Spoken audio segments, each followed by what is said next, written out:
E agora a gente conversa com a cientista política Maíra Goulart. Seja bem-vinda, Maíra querida. Bom Mais uma dia, semana.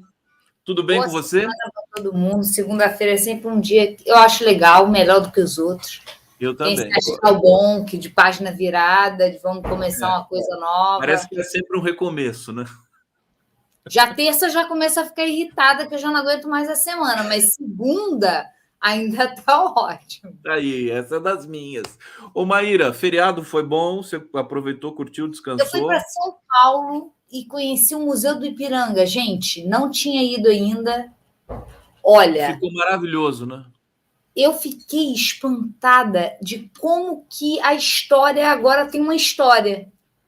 Se aquele museu fosse reconstruído há uns anos atrás, há 10 anos atrás, ele teria uma narrativa. Hoje ele tem uma outra. Eu vi que a história está ganhando história. Ele é todo sobre as invisibilidades, sobre as opressões no processo de fazer a história da nossa independência, a nossa história enquanto país. Então eu achei que assim, há muito tempo que eu não tinha tido essa chacoalhada do passar do tempo Então sobre a história. Eu acho que eu estou fazendo muita metalinguagem, mas é isso. ele ficou conceitualmente poderoso e estruturalmente também, porque ficou uma coisa espetacular, né? Tem o Não, subsolo, estruturalmente né? é lindo e o próprio parque é lindo. Eu nunca tinha ido no Parque do Ipiranga. Parece que você está, sei lá, no Jardim de Versalhes, só que no meio de São Paulo. E o prédio é lindíssimo. Mas o que me espantou foi a curadoria. A curadoria é absurdamente atual e compatível com os novos tempos, assim. Você, como quem mora ali no Rio de Janeiro, você mora no Rio, né? Ou Eu Niterói? moro no Grajaú, no Rio. No Grajaú. O Museu do Amanhã é uma referência fantástica também. Você também é habituê no Museu do Amanhã. O Museu do Amanhã está O Museu do bacana, Amanhã é maravilhoso, tem essa pegada maravilhoso. mais ecológica e mais global, né?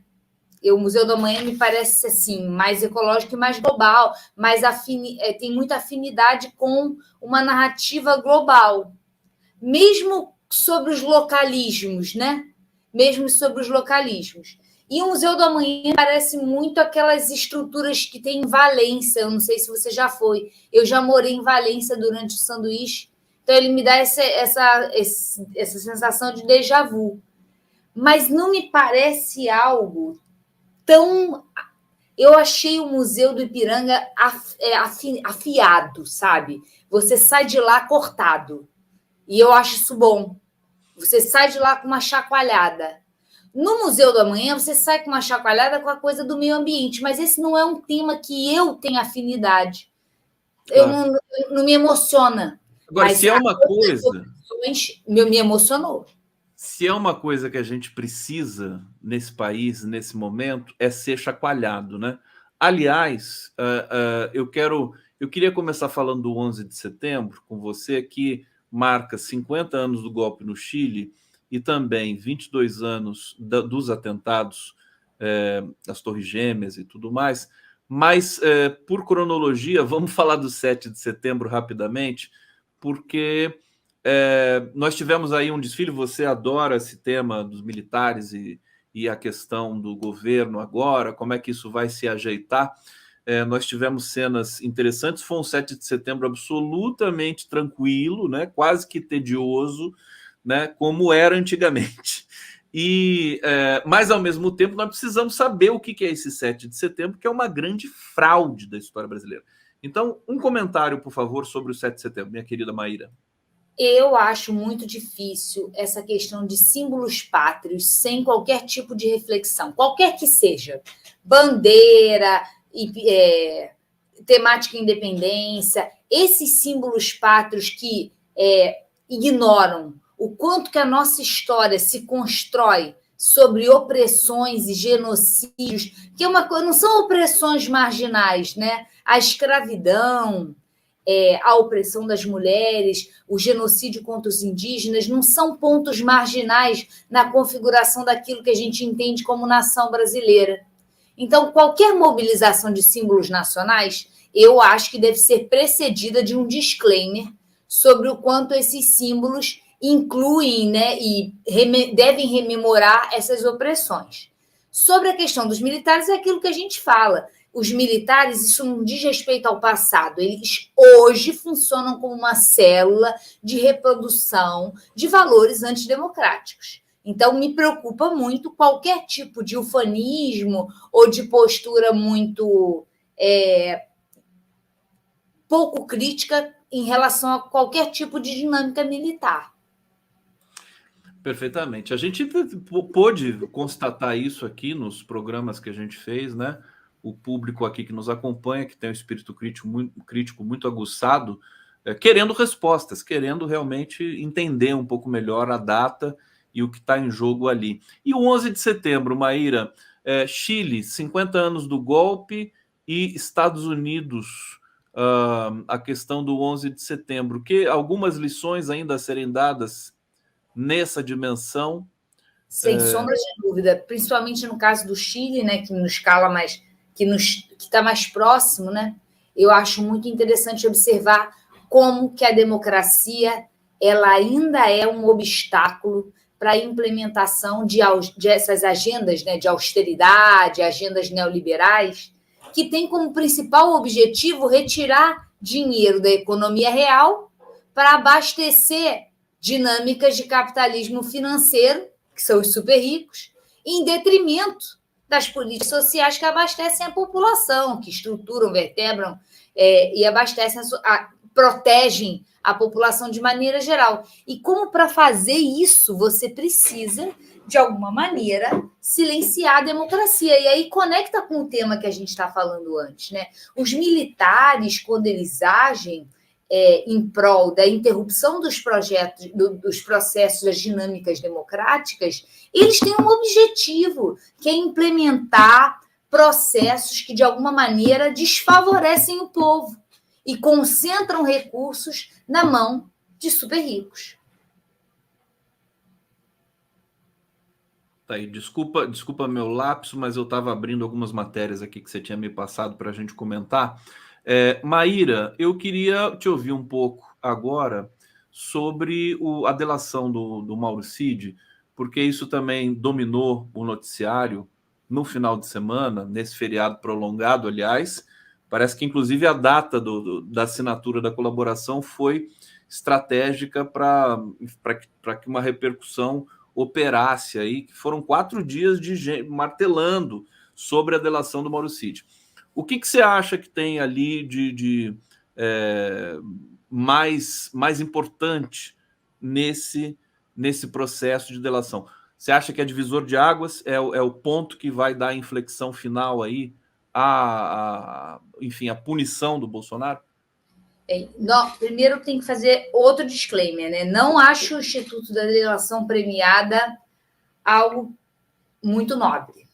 Né? Acho que a gente tem que conter, tentar ser bem rigoroso na utilização do devido processo legal, para que não ocorra nenhum tipo de vitimização e nem de analogias perversas entre o que foi o lawfare contra a presidente Dilma, o Lula e todo esse processo que levou à interrupção do governo do Partido dos Trabalhadores e o que pode vir a ocorrer com Jair Bolsonaro em virtude dos diversos crimes que ele cometeu. Então, eu acho que tem que haver muito cuidado com a mobilização do Instituto da Delação Premiada. Esse é o primeiro tema. O segundo acho que as Forças Armadas estão demorando muito a tirar a farda de Mauro Cid, ele continua fardado, né? E então, de alguma forma, ainda conta com o respaldo das Forças Armadas, como contava quando era um capataz de Bolsonaro para o cometimento de ilícitos. Ele fazia isso com o manto e com a autorização das Forças Armadas. E acho que essa delação, por ele ter topado essa delação, provavelmente virão coisas à tona que vão acelerar esse processo de esse fechamento de cerco sobre Bolsonaro. O que nós já conversamos sobre isso, eu não acho particularmente bom. Eu acho que tem que demorar.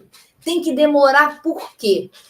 E aí vou conectar com outro assunto que você queria conversar. porque demora a chegar a informação para aqueles que só se informam por meio de bolhas de dissonância cognitiva. Esse pessoal da fake news. Esse pessoal da fake news, dessas fake news muito grosseiras, eles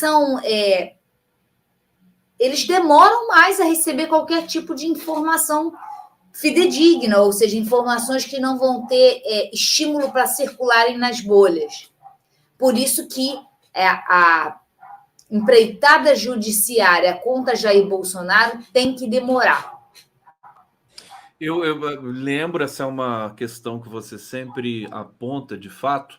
Agora, eu estava conversando com o Altamiro aqui, a delação do Mauro Cid parece uma coisa tão ampla, geral e restrita, para fazer uma paráfrase aqui um pouco não autorizada, com tantas informações, que isso vai demorar. Acho que essa delação não vai ser uma coisa que a gente vá poder virar a página rapidamente. Agora, você que sempre... Você é crítica à delação, o Instituto da Delação, né?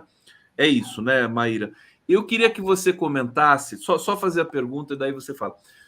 Porque as delações que ganharam notoriedade com a Lava Jato, e hoje a gente sabe que as delações ali foram adquiridas, construídas na base da tortura, do achacamento, da chantagem. Quer dizer, foi um volume de ilegalidades que também está por ser devidamente investigado, até depois da decisão do Toffoli, que também chamou a atenção e fez o país tremer. Agora, essa delação do Mauro Cid, ela, a meu ver, pelo menos, foi construída com muita serenidade e tranquilidade.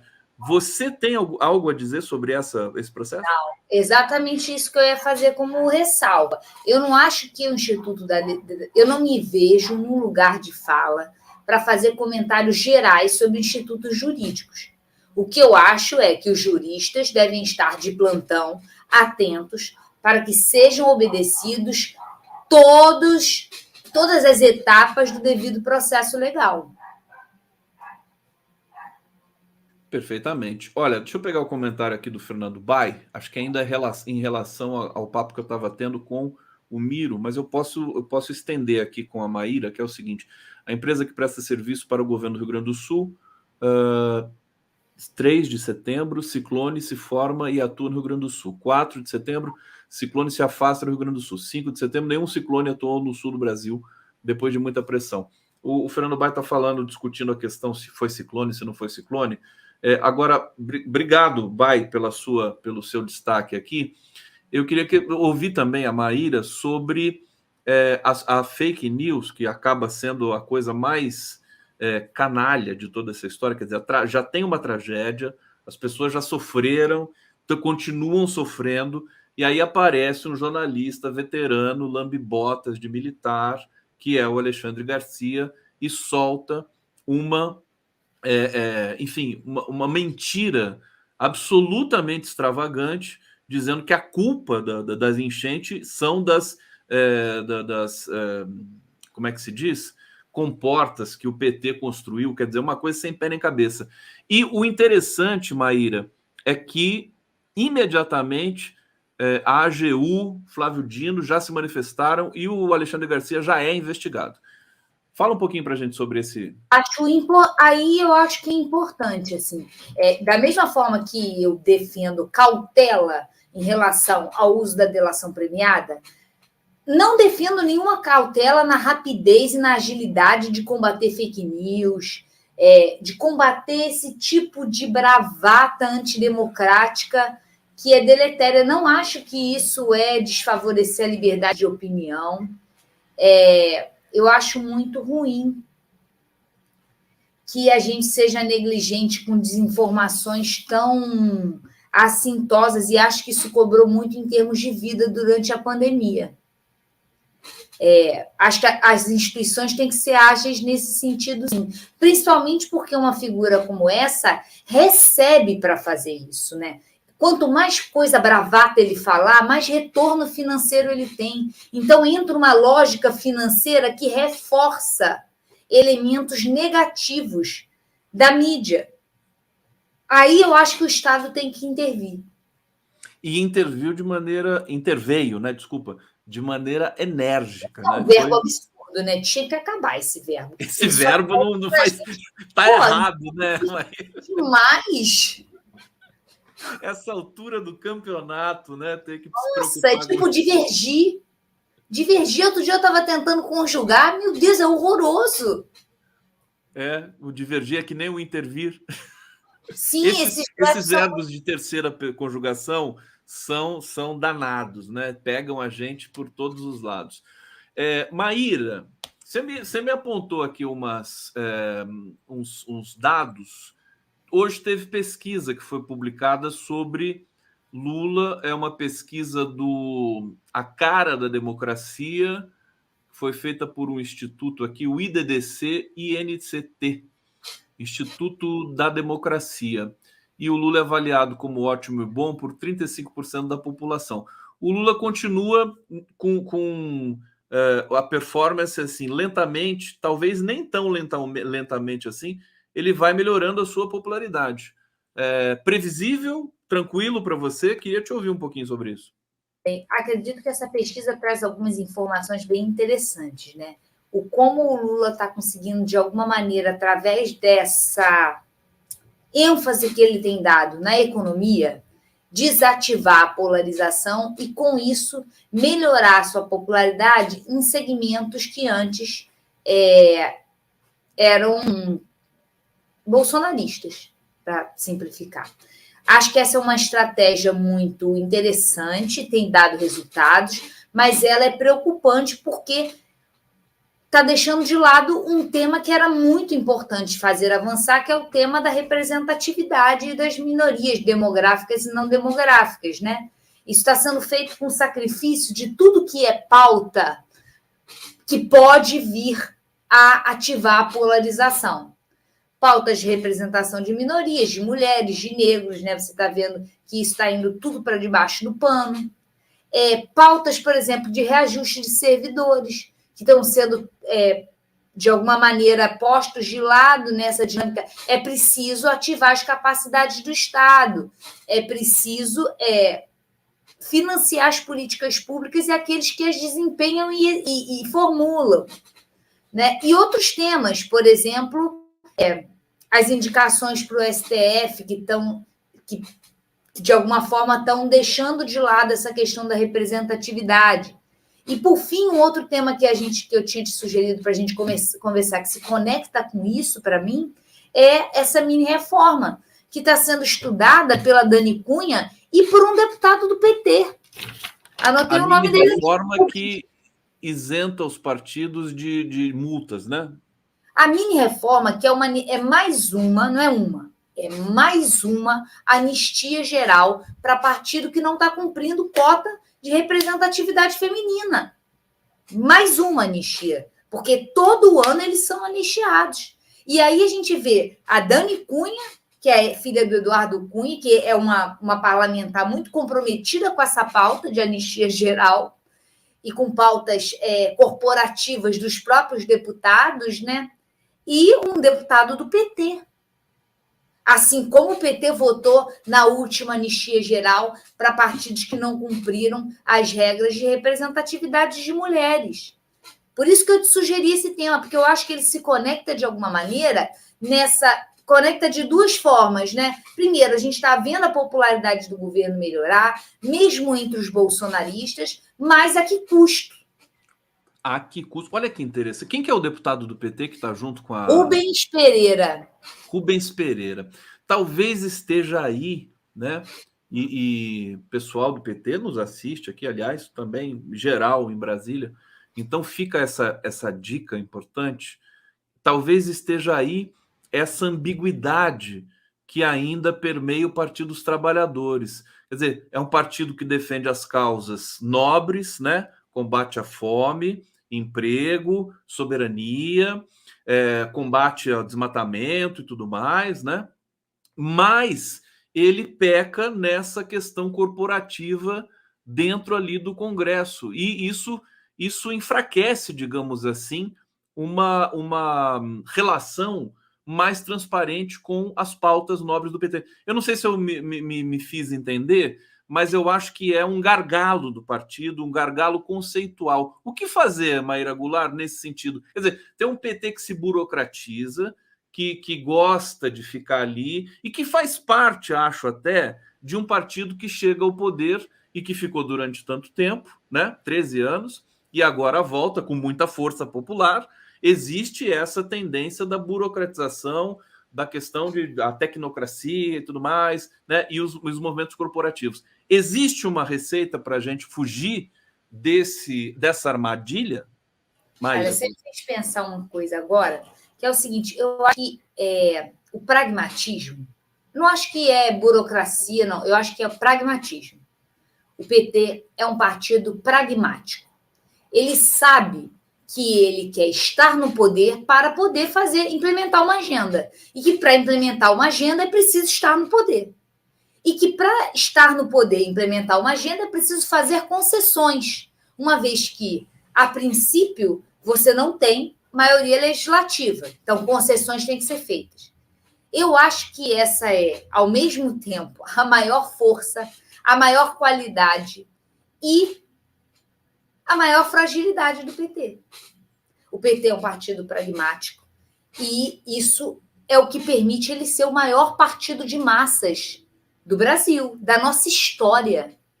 Não existe outro partido parecido com o PT no Brasil. E não parece que vai vir a existir, nem a direita, nem a esquerda. Porém, é preciso que isso tenha. É preciso que isso tenha limite e que seja bem pensado para que pautas que são constitutivas do seu DNA tenham algum tipo de avanço. E essa é uma outra coisa que a gente já conversou. Esse avanço, eu entendo, ele não pode ser produto de um voluntarismo de elites políticas, porque essas pautas não têm maioria social. Então, eu concordo com o PT se esse for o raciocínio. Não dá para a gente fazer guinadas de representatividade diante de uma população que é muito conservadora e ciosa dos privilégios de gênero, de raça e de economia. Mesmo quem não os tem é cioso desses privilégios.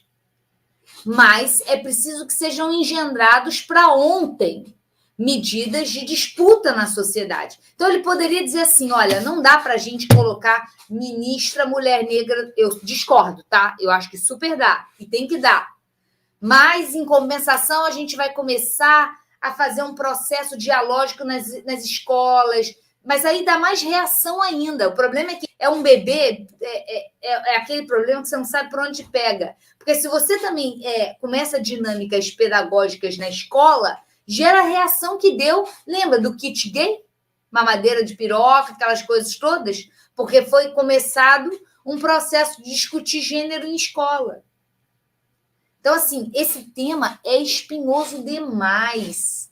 E por isso que a gente entende esse pragmatismo do PT. Como também o tema do combate à corrupção nos partidos, o tema, de alguma forma, de judicializar questões partidárias, questões políticas.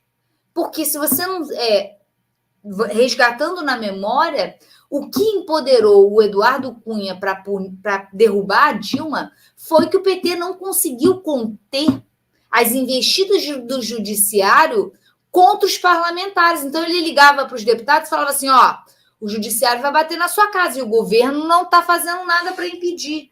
Então, essas pautas corporativistas entre políticos, elas são pragmáticas, sim. Porque quando os políticos veem que o governo não faz nada por eles, eles voltam as costas. E o Lula tem um estilo de sempre, enfim, de respeitar esse status quo, embora ele tenha críticas. E aí é impossível não falar da mini-reforma ministerial com você, e está permeada por todo esse arranjo pragmático, né, do governo. Parece que fica tão claro para todos, enfim, para esse ecossistema democrático, pelo menos digital, de que o Lula não queria tirar a Ana Moser, do Ministério do Esporte, mas que ele teve de tirar. Muitos comentários aparecem aqui no bate-papo. É interessante, é um discurso, né? Falou, as pessoas votaram no Lula e não votaram num Congresso progressista e agora querem que o Lula resolva tudo sem levar em conta esse Congresso complicado. O que você pode dizer para a gente dessa mini-reforma? Então, tem que haver moderações no pragmatismo. Precisava indicar alguém do PP? Não precisava ser o André Fufuca. Precisava indicar alguém do Republicanos? Podia ser uma mulher. Para você ter, pelo menos, uma troca, né? Você perde ali, ganha ali. Você avança com uma pauta, mas também permite avançar em outras. Você não pode ser 100%, você não pode fazer só uma sinalização. Eu acho que está faltando um pouco mais de estratégia nas concessões que estão sendo feitas. Então, assim, não é que eu acho que não tem que ter ministro para o PP e para os republicanos. E vou lembrar, eles estão pagando, como é que fala? Pagando adiantado. Fica com essa coisa da mídia dizer assim, mas eles não vão entregar voto. Já entregaram. Já entregaram. E estão entregando. Então, é importante, sim, ter eles na coalizão de governo. Porque os projetos de lei precisam passar. Isso barateia as transações. Vai se perder menos do orçamento fazendo transação para aprovar projeto de lei. É bom para a sociedade. Mas não precisa ser a Fufuca. Não precisa o quê? Ser o André Fufuca. Pode ser outro, você está dizendo? Escolhe um outro, escolhe uma mulher, escolhe alguém. Mas é que quem escolhe, né? Como quem escolheu o vice da Dilma não foi o PT, foi o MDB, atual MDB, e deu no que deu. Quem escolhe esses nomes, até onde eu possa saber, são os partidos. Agora, Maíra, é uma situação... Brasília é um antro de fofocas, é uma coisa inacreditável. E a cobertura da imprensa convencional também, a meu ver, quero saber se você tem essa mesma percepção, está muito pobre com relação a esses bastidores do governo. Os jornalistas vão lá, ouvem uma fonte, já começam a dizer que aquilo é fato e tudo mais. Por exemplo, o fato do Republicanos, que é o partido do Tarcísio, governador de São Paulo, que é bolsonarista ainda, né? Não sei até quando ele vai ser, diz que não vai fazer parte da base do governo, embora tenha um ministério. E a imprensa fica martelando em cima disso, né? Até para, digamos, tumultuar um pouco aí a base do PT que está sendo reconstituída e tudo mais. E, na verdade, você está destacando aqui, eles já mostraram que votam. O que dizer sobre isso? Quer dizer, acho que o Lula está um passo à frente de todos nós, então? É isso? Eu acho que esses partidos estão um passo à frente do PT no que diz respeito a uma coisa. É isso mesmo, fazer política é estar com um pé em cada canoa, é fazer sinalizações para lá e sinalizações para cá. É isso que eu esperava do PT, dizer assim, gente, não indico o André Fufuca, não, indico uma mulher, porque pelo menos eu vou poder falar assim, olha, vou tirar uma, vou botar outra, é uma mulher, é uma pessoa negra. É isso. Tem que fazer sinalizações. Às vezes as sinalizações são ambíguas? São. Mas o PT tem que ser mais ambíguo. Não pode ser, indica qualquer um, indica o pior, um dos piores. Entendeu? É isso que eu acho que o pragmatismo é a linguagem da política, lá desde o Maquiavel. Mas você precisa ponderar para fazer sinalizações para as duas agendas que você precisa ter. Você precisa ter uma agenda econômica, que é custosa para passar no Congresso, precisa ter uma agenda societária, que é ainda mais custosa, porque tem menos base social. Mas você precisa tentar avançar tudo.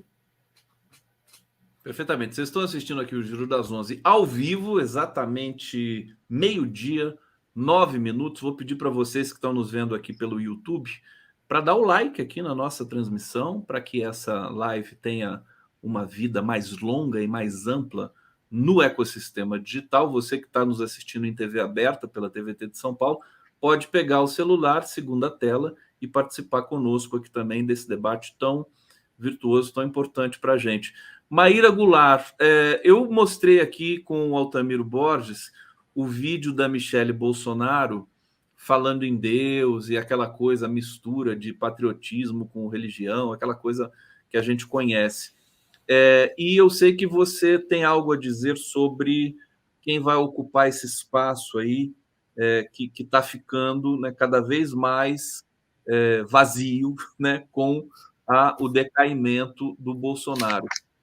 Como é que vai ser isso? Quer dizer, Tarcísio, Moro, quer dizer, o Moro também, depois da decisão do Toffoli, acho que vira também quase que um cadáver insepulto. Fala para gente, Maíra Goulart. Um cadáver mas não para a bolha, né? Não chegou na bolha. Não chegou na bolha ainda. Essa decisão do Toffoli ainda é vista como uma coisa, ela ainda desperta reação, vista como perseguição, né? Mas sobre a direita, a extrema-direita de maneira geral, o cenário objetivo é o cenário da fragmentação completa, né? Você não tem nenhuma liderança que realmente desponta. E, novamente, vem a mídia. Da mesma forma, lembra que a mídia tentou fazer com a Simone Tebet? De inflar o balão dela sem nenhum tipo de base social? A mídia está fazendo isso com o Tarcísio. O Tarcísio está 5 pontos percentuais, desses 5, 2 são margem de erro, do Moro. Que todo mundo sabe que não tem a menor chance.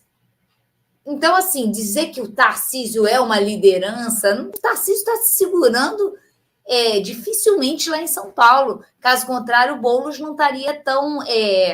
eu sei que uma coisa é Estado, a outra é a capital, mas não haveria tanta popularidade em torno, tanta intenção de voto em torno do balão de ensaio. Sem contar que o Lula vai se colocando como grande cabo eleitoral de 2024, né?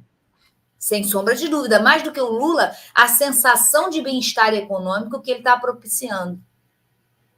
Então, assim, isso vai permitir que pessoas que não, obviamente, são de esquerda ou se identifiquem com o Lula, queiram colar no governo por conta dessa sensação de bem-estar econômico. Agora, sabe o que me chama a atenção nessa pesquisa sobre possíveis herdeiros, possíveis candidatos à direita, né? Não tem nenhum nome do PSDB. Onde está o PSDB? O PSDB virou um partido nanico. Insignificante. Porque o Novo é um partido nanico. E o Zema está na lista. O PSDB é um partido esquecido, é um partido em extinção, é um partido... Gente, precisamos falar sobre o PSDB. Onde vivem, o que comem. Acho que não vai sobrar um para fechar a porta. Os prefeitos estão todos indo embora do PSDB. Para apagar a luz, né? Precisamos falar do PSDB. Não, você sabe o que me preocupa muito?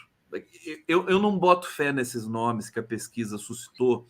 Tarcísio, Zema, Moro, Michele. Eu acho que isso aí eles estão delirando.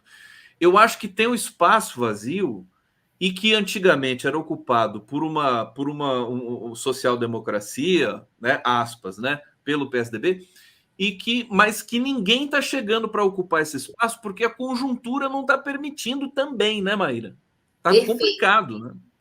Eu acho que é tudo muito recente. Essa inabilidade do bolsonarismo em lidar com qualquer coisa, qualquer externalidade negativa, desde a eleição, ele não está conseguindo reagir a nada negativo. Tudo que é negativo gera inação, não está gerando reação. Então, me preocupa porque, nesse cenário de ausência total de encaminhamento, de liderança, a direita moderada não está ocupando espaço, que é a torcida de todos nós que temos algum compromisso com a democracia, é que a direita moderada tomasse esse lugar. Porque nesse clima de terra arrasada, ainda há muito espaço para que surja alguém ainda pior do que o Bolsonaro. Eu sei que é difícil pensar isso. É difícil pensar isso, mas a gente não pode subestimar a história, porque a história é absolutamente indomável, né, Maíra? É uma coisa... Tudo sempre pode piorar. Se existe uma regra que a gente pode ver, é que o fundo do poço ele é sempre retrátil. Ele vai se retraindo. Maíra, você está acompanhando a situação na Argentina? Eu te pergunto isso porque, lembrando do Javier Milei, lembrando de uma certa. Eu fiquei quase que em pânico aqui, porque no primeiro momento parecia que o Javier Milei estava imbatível nessa história e o povo argentino não estava entendendo muito bem o que estava acontecendo ali, até porque isso não aconteceu com eles ainda, né? De eleger um clown dessa magnitude. Mas a última pesquisa deu ali que o Massa, o candidato peronista, está ali quase que empatado com o Milei. O que dizer das eleições na Argentina que estão chegando? Né? Bem, o avanço do Milei é produto de, diferentemente do que acontece aqui no que a gente estava discutindo antes, né? De um problema lacunar, de uma lacuna no campo da direita, me parece que o avanço do Milei ele é produto de uma lacuna no campo da esquerda, né? Você tem ali o peronismo muito fragmentado, muito dividido, a justiça cumprindo um papel grotesco de inviabilizar a própria Kirchner, como aconteceu no Brasil. Isso gera uma lacuna, isso gera uma falta de liderança à esquerda. Então, tem muitas ainda... E tem um voto de protesto no Milei que vem, inclusive, de peronistas que eu acho que não se sustenta na eleição. Eles votaram, podem ter votado assim na primária, mas isso não se sustenta até a eleição. Então, mas eu não acho que o Milei é favorito nessa eleição, mesmo tendo vencido a primária.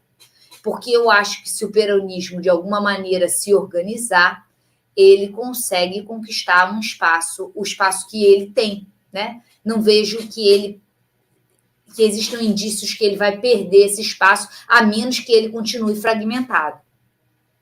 Para fechar, o Lula assumindo a presidência do G20, como é que você está vendo o Brasil está no olho do furacão da cena internacional. É presidência do G20, é presidência dos BRICS, é muita coisa.